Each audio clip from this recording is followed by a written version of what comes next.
Hi, ಇವತ್ತಿನ recipe ಬಂದು ಉಪ್ಸಾರು. ಕೆಲವ್ರಿಗೆ ಗೊತ್ತಿರುತ್ತೆ, ಕೆಲವ್ರಿಗೆ ಗೊತ್ತಿಲ್ಲ. ಸೊ ಉಪ್ಸಾರಲ್ಲಿ ತುಂಬ ವೆರೈಟಿ ಇರುತ್ತೆ. ಇವತ್ತು ನಾನು ಮಾಡ್ತಿರೋ ಉಪ್ಸಾರು ಬಂದು ನುಗ್ಗೆ ಸೊಪ್ಪಿನ ಉಪ್ಸಾರು ಮತ್ತು ಖಾರ ಹೇಗೆ ಮಾಡೋದು ಅಂತ ನಾನು ನಿಮಗೆ ತೋರಿಸ್ಕೊಡ್ತೀನಿ. ಸೊ ಈ ಉಪ್ಸಾರಲ್ಲಿ ತುಂಬ ವೆರೈಟಿ ಬರುತ್ತೆ. ಸೊ ಇವತ್ತು ಈ ಉಪ್ಸಾರು ಹೇಗೆ ಮಾಡೋದು ನೋಡೋಣ. ಫಸ್ಟು ತೊಗರಿಬೇಳೆ, ಹೆಸ್ರು ಕಾಳು. ನಾನೇನಕ್ಕೆ ಹೆಸ್ರು ಕಾಳು ತೊಗೊತಿರೋದಂದರೆ ನುಗ್ಗೆ ಸೊಪ್ಪು ಹೀಟ್ ಇದೆ, ಹೆಸ್ರು ಕಾಳು ಸ್ವಲ್ಪ ಕೋಲ್ಡ್ ಇದೆ, ಎರಡು ಬ್ಯಾಲೆನ್ಸ್ ಆಗುತ್ತೆ. ತೊಗರಿಬೇಳೆ ಮತ್ತು ಹೆಸ್ರು ಕಾಳನ್ನು ಹಾಕ್ಕೊಂಡು ಚೆನ್ನಾಗಿ ವಾಶ್ ಮಾಡಬೇಕು. ವಾಶ್ ಮಾಡಿಕೊಂಡು 2 ಗ್ಲಾಸ್ ನೀರನ್ನ ಹಾಕ್ಕೋಬೇಕು.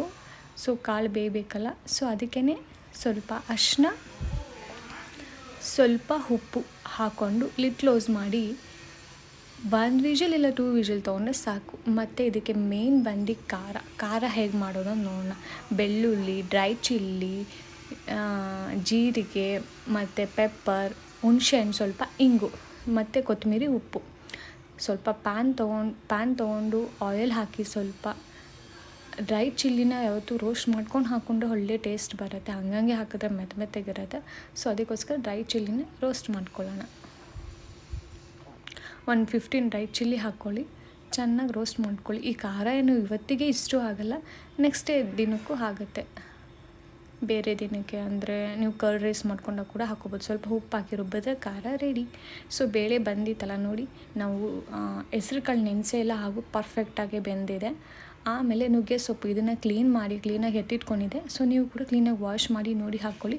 ಯಾವತ್ತೂ ಕಟ್ ಮಾಡೋಕ್ಕೆ ಹೋಗಬೇಡಿ, ಹೀಗೇ ಕೈಯಲ್ಲಿ ಕಿತ್ತಿ ಹಾಕ್ಕೊಳ್ಳಿ. ನುಗ್ಗೆ ಸೊಪ್ಪು ತುಂಬ ಹೆಲ್ತಿಗೆ ಒಳ್ಳೆಯದು.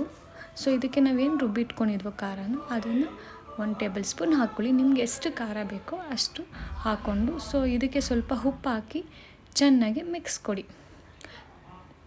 ಇದೇನಿಲ್ಲ ಅಂದರೂ ಒಂದು 10 to 15 ಮಿನಿಟ್ಸ್ ಚೆನ್ನಾಗಿ ಬಾಯ್ಲ್ ಆಗಬೇಕು. ಸೊ ನಿಮಗೆ ನೀರು ಕೂಡ ಎಷ್ಟು ಬೇಕೋ ಅಷ್ಟು ಹಾಕ್ಕೊಂಡು ಚೆನ್ನಾಗಿ ಮಿಕ್ಸ್ ಕೊಟ್ಟು ಬಾಯ್ಲ್ ಮಾಡಿ.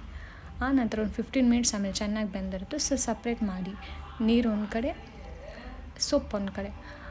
ನೆಕ್ಸ್ಟ್ ಬಂದುಬಿಟ್ಟು ಸೊಪ್ಪು ಒಗ್ಗರಣೆ ಕೊಡೋಣ. ಸಾಂಬಾರು ಕೂಡ ಒಗ್ಗರಣೆ ಕೊಡ್ಬೋದು, ಬಟ್ ಹಾಗೆ ತಿಂದರೂ ಚೆನ್ನಾಗಿರುತ್ತೆ.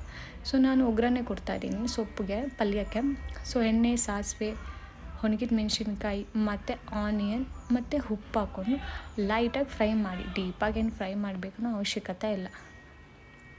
ಈ ಥರ ಲೈಟಾಗಿ ಫ್ರೈ ಆದಮೇಲೆ ನೀವೇನು ಬೇಯಿಸಿಟ್ಕೊಂಡಿರ್ತೀರಲ್ಲ, ನೀರು ಸಪ್ರೇಟು ಮತ್ತು ಸೊಪ್ಪು ಸಪ್ರೇಟು, ಆ ಸೊಪ್ಪನ್ನ ತೊಗೊಂಡು ಇದಕ್ಕೆ ಹಾಕಿ ಚೆನ್ನಾಗಿ ಮಿಕ್ಸ್ ಕೊಡಿ. ಮಿಕ್ಸ್ ಕೊಟ್ಟಮೇಲೆ ಪಲ್ಯ ಕೂಡ ರೆಡಿ. ಐ ಹೋಪ್ ನಿಮಗೆ ಈ ರೆಸಿಪಿ ತುಂಬ ಇಷ್ಟ ಆಗಿದೆ ಅಂದ್ಕೊತೀನಿ. ಸೊ ಇದು ಬಂದುಬಿಟ್ಟು ನೀವು ಮುದ್ದೆ, ಅನ್ನ ಏನರಲ್ಲಾದ್ರೂ ತಿನ್ಬೋದು. ಇದೇ ಥರ ವಿಡಿಯೋದಲ್ಲಿ ಮತ್ತೆ ಸಿಗ್ತೀನಿ. ಲೈಕ್ ಮಾಡಿ, ಶೇರ್ ಮಾಡಿ, ಸಬ್ಸ್ಕ್ರೈಬ್ ಮಾಡಿ.